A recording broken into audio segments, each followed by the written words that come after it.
Hello and welcome to my channel. My name is Lynn and today I am going to make a Memory Dex card.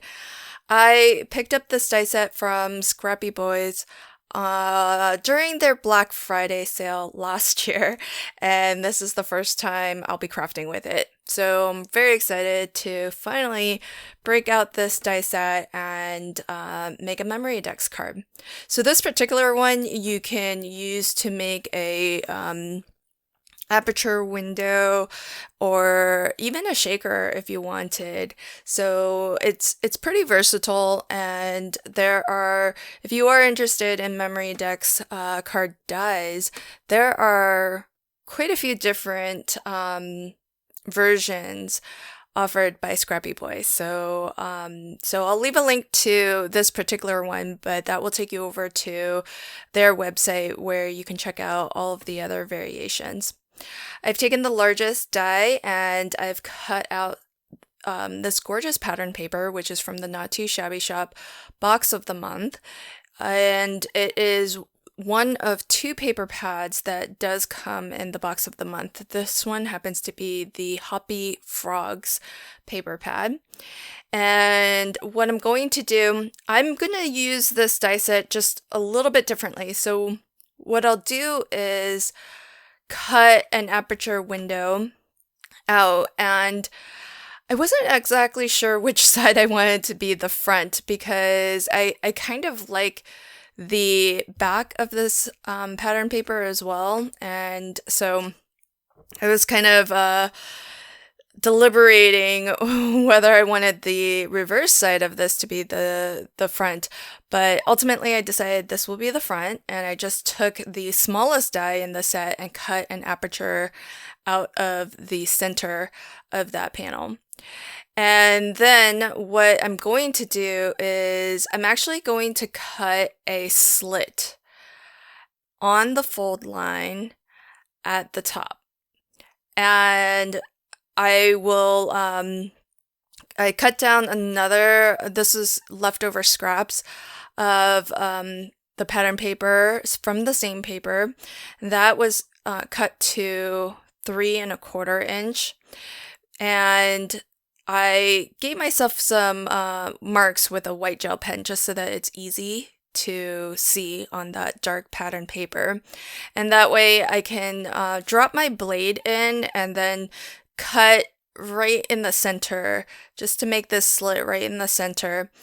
And that's going to be a little slit for me to actually put a pull tab so that this becomes a reveal window. And that way I can hide a little message on the inside. And this paper is double-sided, so I want to actually double up on my pull tab because the back of it actually is really pretty, but it's not the correct orientation. It's actually a directional paper, and the way that I've cut this particular piece here, it's actually the direction doesn't work out when you look at it from the back. So I'll actually be cutting two and gluing them back to back so that both the front and the back look nice and polished. And then what I'll do is I end up actually rounding all four corners, and that just makes it a little bit easier to slip this little pull tab in and out. So I've got all of my pieces ready. I have a frog that is colored up. That's from one of the stamp sets that is part of the box of the month as well. I've got a couple of sentiments and a little flower that I've already colored also. I have a bit of acetate here, and I'm actually going to end up using 2 pieces of acetate. This is just really thin acetate. It doesn't need to be super thick or strong. It doesn't need to be a construction weight or anything like that. All we need it for really is so that as you're pulling the pull tab in and out, it doesn't actually get snagged or caught on anything. So I'm going to position my frog on the inside of the Memory Dex card, and also I will position one of the two sentiments on the inside as well.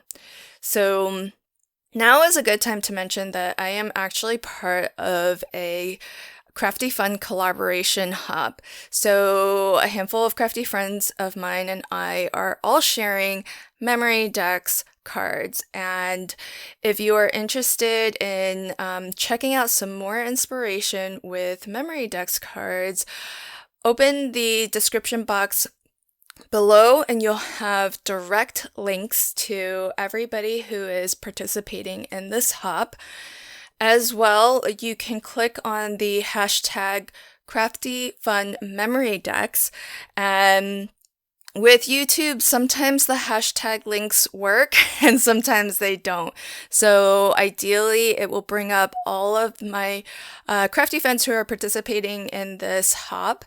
But if it doesn't, you can always just open the description box and click directly to their video.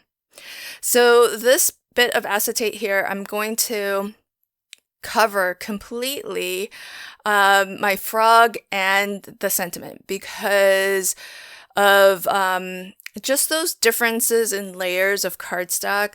I don't want my pull tab, which is this piece I'm working on here, I don't want to get it have it get snagged on anything. So by putting that layer of acetate over our die cuts, it just smooths everything out so that this pull tab can glide in and out easily. And here's where I actually round the bottom as well because I realized that's going to make it really easy to slide this in. And then I will attach a second piece of acetate. And now this is behind the aperture window. And again, that's just to prevent the pull tab from getting caught on anything. Now here's where I made a little bit of a mistake. You don't actually need to put glue at the bottom or the top. You will ultimately need to put some at the bottom, but you definitely do not need any glue at the top because our pull tab needs to actually be able to slide into that space. So really what you want to do is apply adhesive to the left and the right. And if you ever need to clean your acetate, all I'm doing is spraying a bit of alcohol, just plain old rubbing alcohol onto this shop cloth. And that's going to clean up all of that sticky residue on the acetate.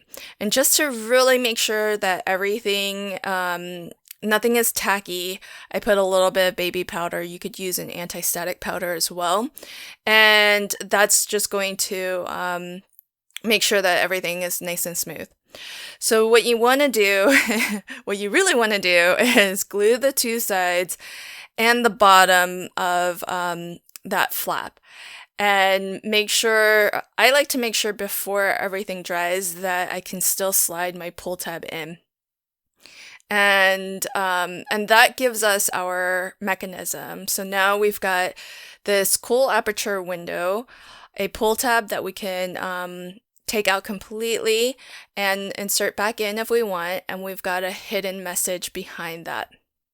Now, one thing that I would definitely suggest doing is before you close everything up, you may want to position your pull tab inside of your Memory Dex so that you can still actually see through and have access through the aperture window. Because as you can see here, I placed that a little bit high for how it's going to be visible when it's actually inside. So if you don't close everything off right away and you don't put that acetate behind the aperture window, you could actually just put your pull tab in there, position whatever you want on this pull tab, and that way you can actually see how it's going to get framed by the inner aperture there. But I made it work ultimately in the end. But definitely learn from my mistakes and make it a little bit easier on yourself. So I hope you enjoyed my video today. Thanks for stopping by. Don't forget, you can click on the hashtag Crafty Fun Memory Dex or open the description box and hop to the other crafty friends of mine who are sharing Memory Dex projects today. Thanks again. Until next time, happy crafting and have a fantastic day. Bye.